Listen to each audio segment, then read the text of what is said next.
I never thought I'd walk into my own bedroom and find a stranger sitting on my bed.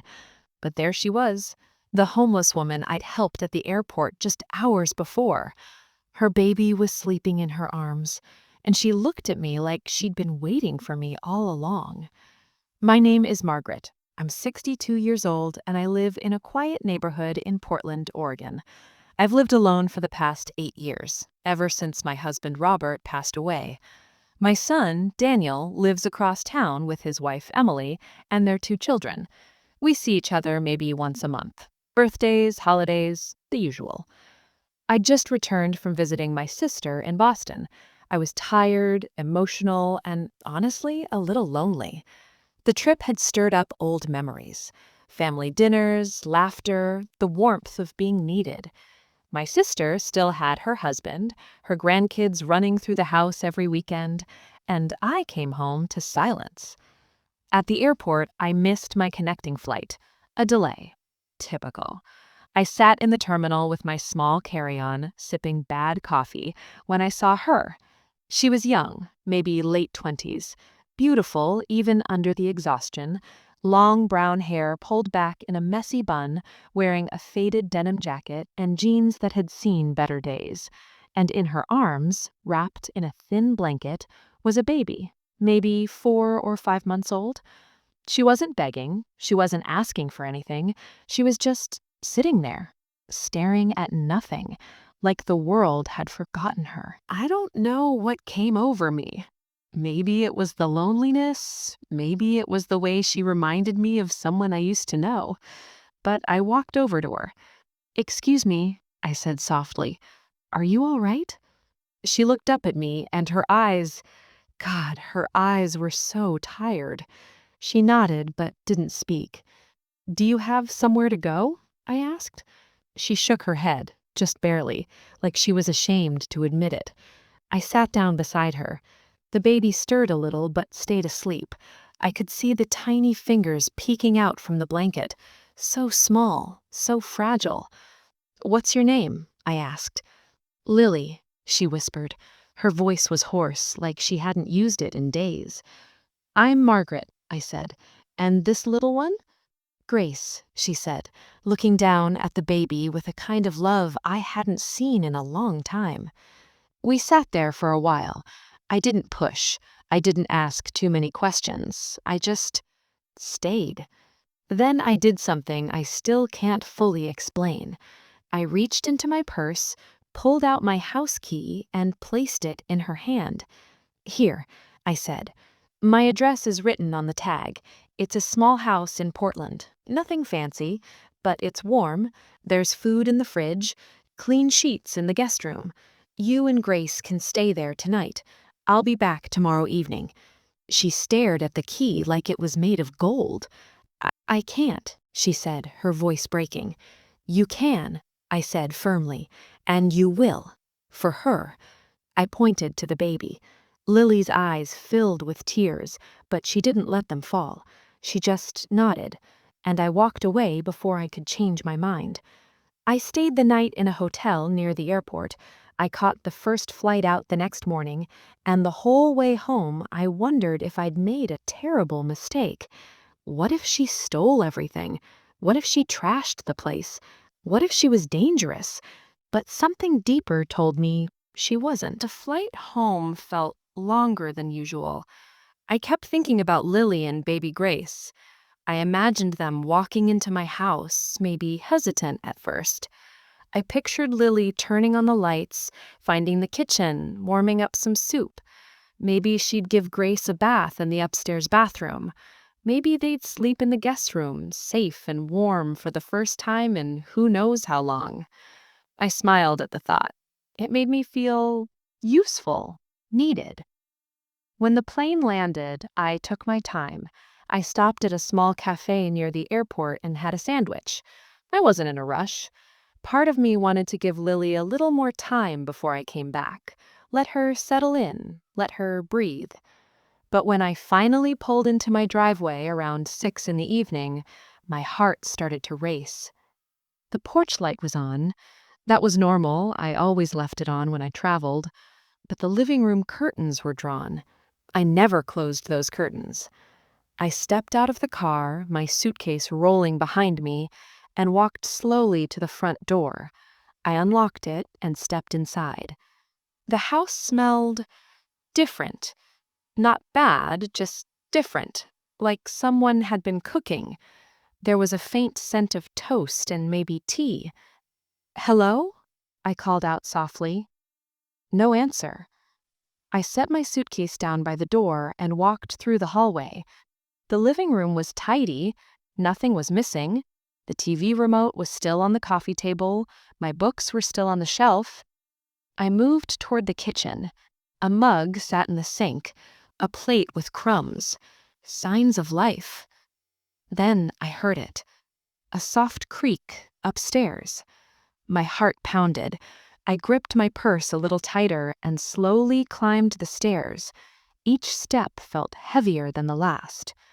When I reached the top, I saw that my bedroom door was open. Just a crack. I pushed it gently, and there she was. Lily, sitting on the edge of my bed. Baby Grace was asleep in a makeshift bassinet, my old laundry basket lined with soft towels. Lily's hands were folded in her lap. Her head was down. She wasn't crying. She wasn't moving. She was just sitting there, like she'd been waiting. "Lily?" I said quietly. She looked up. Her face was pale. Her eyes were red but dry. "I'm sorry," she whispered. "I didn't know where else to go." I stepped inside, confused. "It's okay. I told you to come here. You're supposed to be here." She shook her head slowly. "No, you don't understand." I sat down in the chair by the window across from her. "Then help me understand." She took a deep breath. Her hands trembled. "I didn't just need a place to stay, Margaret. I came here because I know who you are." My stomach dropped. "What do you mean?" I asked. She reached into her jacket pocket and pulled out a folded piece of paper, old, worn. She handed it to me. I unfolded it carefully. It was a photograph, faded, taken maybe 25 years ago, and in that photograph was me. I was younger, smiling, standing in front of a hospital, and in my arms was a baby wrapped in a pink blanket. My hands started to shake. "Where did you get this?" I whispered. Lily's voice was barely audible. "From my mother." I stared at the photograph. My mind was spinning.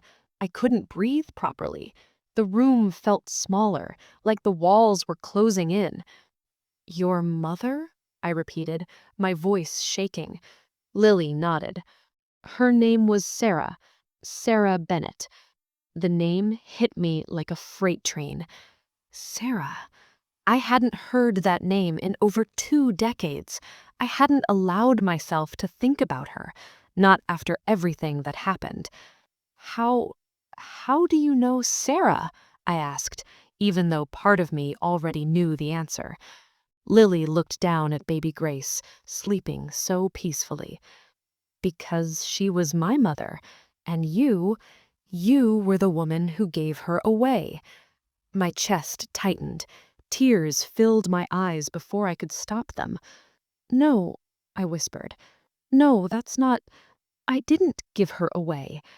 But Lily wasn't accusing me. She wasn't angry. She just looked sad, lost. "I found this photo in her things after she died. 3 months ago. Cancer. It was fast. She didn't have much time to explain everything. But before she passed, she told me about you." I couldn't speak. I could only listen. "Sarah was adopted by a couple in Eugene. They were kind to her. She had a good life. But she always wondered about you. She always wanted to know who you were." I wiped my eyes, but the tears kept coming. Did she hate me?" I asked. Lily shook her head.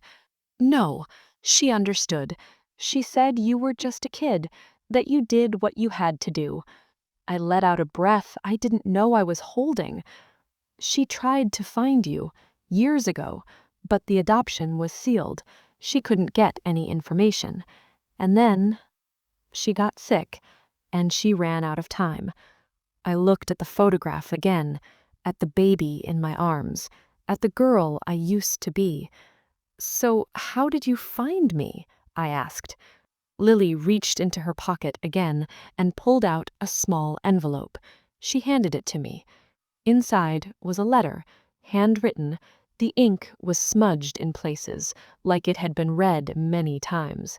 It was addressed to me, Margaret Ann Caldwell, my maiden name. She wrote this before she died. She never sent it, but she kept it, along with your name, your old address. I spent weeks trying to track you down. I found out you got married, moved to Portland. I didn't know how to reach you. I didn't have a phone. I was staying in shelters. And then, she paused. And then I saw you at the airport. My heart stopped. You knew who I was? I whispered. She nodded. I recognized you from the photo. I couldn't believe it. I thought maybe it was a sign, that maybe you were supposed to help me, the way you couldn't help my mom. I stood up, my legs shaking. I walked over to her and knelt down in front of her. Lily, I said, my voice breaking, you're my granddaughter. She nodded, tears finally spilling down her cheeks. And Grace, she's my great-granddaughter. Lily sobbed. I didn't know where else to go, Margaret. I have no one. Grace's father left. I lost my job. I lost my apartment. I've been living on the streets for 2 months. I was so scared. And then I saw you, and I thought, maybe you'd understand. I pulled her into my arms. I held her tight. And for the first time in 25 years, I let myself grieve for the daughter I gave away. I'm so sorry. I'm so sorry. We sat together on that bed for a long time. I held Lily while she cried. I cried too. All the years of silence, all the guilt I'd buried deep inside, it all came pouring out. When we finally pulled away, I looked at her, really looked at her, and I saw Sarah. I saw the baby I'd held for those 10 precious minutes. I saw her in Lily's eyes, in the shape of her face, in the way she held her own daughter so carefully. You're staying here, I said firmly, you and Grace, for as long as you need. Lily shook her head. I can't ask you to. You're not asking, I interrupted. I'm telling you, this is your home now. She looked at me, uncertain. But your family, your son, what will they think? I hesitated. She was right to ask. Daniel didn't know about Sarah. No one did. Robert had known. I'd told him before we got married. He'd held me while I cried about it. But I never told Daniel. I never told anyone else. I'll handle it, I said. This is my house, my decision, and you're my family. Lily's eyes filled with fresh tears. Thank you, she whispered. Over the next few days, we settled into a routine. I set up the guest room properly for Lily and Grace. I bought a crib, baby clothes, diapers, everything they needed. Lily helped around the house. She cooked, cleaned, and slowly started to smile again. Grace was beautiful. She had Lily's brown hair and the brightest blue eyes. When she looked at me, I felt something I hadn't felt in years. Purpose. Joy. But I knew I had to tell Daniel. I called him on a Sunday afternoon. Can you come over? I asked. I need to talk to you about something. He sounded concerned. Is everything okay, Mom? Yes, I said. Just please come. An hour later, Daniel pulled into the driveway. His wife, Emily, was with him. They walked in, and I could see the confusion on their faces when they heard baby sounds coming from upstairs. Mom, Daniel said slowly, do you have company? Sit down, I said, gesturing to the couch. They sat. I took a deep breath, and I told them everything. I told them about Sarah, about being 17 and scared and alone, about the adoption, about carrying that secret for 45 years. I told them about meeting Lily at the airport, about the photograph, about Grace. Daniel sat in stunned silence. Emily's hand covered her mouth. When I finished, the room was quiet. Then Daniel spoke. His voice was tight, controlled. "So you're telling me that I had a half-sister, that you gave her up, and you never told me? Daniel, and now her daughter, a complete stranger, is living in your house?" "She's not a stranger," I said firmly. "She's family." Daniel stood up. "Mom, you don't even know her. What if she's lying? What if she's taking advantage of you?" "She's not," I said. "You don't know that." His voice rose. Emily put a hand on his arm, but he pulled away. "Mom, this is crazy. You can't just let random people move in because of some old photograph. She's your niece, Daniel." "She's a stranger," he said again, "and you're being reckless. What about your safety? Your finances? Have you thought about what happens when she asks you for money or tries to put the house in your name?" I felt a chill run through me. "What are you talking about?" Daniel ran a hand through his hair. He looked at Emily. She nodded slightly, like they'd discussed this before.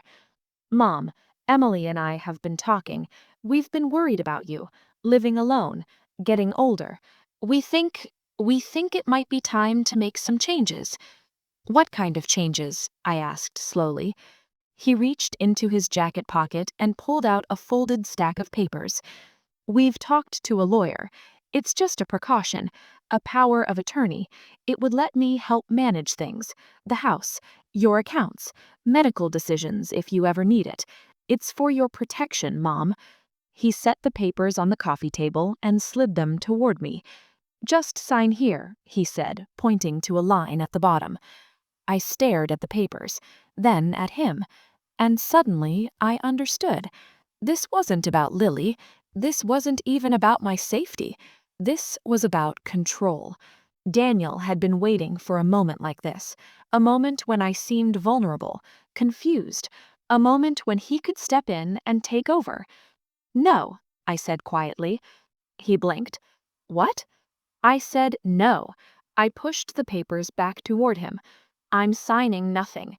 "Mom, be reasonable." "I am being reasonable," I said, standing up. "I'm 62 years old, Daniel, not 92. I'm healthy, I'm sharp, and I'm perfectly capable of making my own decisions."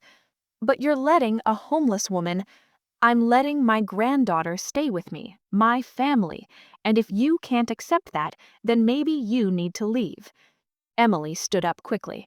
"Margaret, we're just trying to help." "No," I said, looking directly at Daniel. "You're trying to control me, and I won't let that happen." Daniel's jaw tightened. He grabbed the papers and stuffed them back into his jacket. "Fine," he said, coldly, "but don't come crying to us when this blows up in your face." He walked out. Emily followed, giving me an apologetic look before closing the door. I stood there, my heart pounding. Then I heard soft footsteps on the stairs. Lily was standing there, holding Grace. She'd heard everything. "I'm sorry. I didn't mean to cause problems." I walked over to her and took her hand. "You didn't cause anything," I said. "You came into my life when I needed you most, and I'm not letting you go." That was 6 months ago. Lily and Grace are still here. And honestly, I've never been happier. Lily got a job at a local bakery. She works mornings, and I watch Grace while she's gone. We take walks in the park. I sing her old lullabies. I rock her to sleep in the chair by the window, the same chair I sat in when I first saw Lily in my bedroom. Grace is crawling now. She giggles when I make silly faces. She reaches for me when she's tired. And every time she looks at me with those bright blue eyes, I feel like I've been given a second chance. Lily and I talk late into the night sometimes. She tells me about Sarah. about how she loved gardening, how she made the best apple pie, how she always believed in second chances. I tell her about my life, about Robert, about the mistakes I made and the things I wish I'd done differently. We're learning each other, building something new, something real. Daniel hasn't come back. He calls once a month, but the conversations are short, polite, distant. Emily sends a text now and then, asking how I'm doing. I think she understands more than he does. I hope one day he'll come around, but if he doesn't, I've made my peace with that. Because I've learned something important. Family isn't just about blood, it's about showing up. It's about choosing each other even when it's hard. It's about opening your door and your heart to someone who needs you. I gave Lily my key that day at the airport because something inside me told me to. Maybe it was guilt. Maybe it was loneliness. Maybe it was fate. But now I know it was something else. It was love. The kind of love that says, I see you. I recognize you. You belong here. The kind of love I should have given Sarah all those years ago, but couldn't. The kind of love I'm giving now to Lily and Grace every single day. Last week, Lily asked if she could plant flowers in the backyard. Tulips and daisies, she said. Sarah's favorites. I said yes. We spent the afternoon digging in the dirt, Grace playing nearby on a blanket. And as we worked, I realized something. I wasn't alone anymore. I had come home to find a stranger sitting in my bedroom, but she wasn't a stranger at all. She was the answer to a question I'd been asking my whole life. She was forgiveness. She was hope. She was family. And she was exactly where she was supposed to be.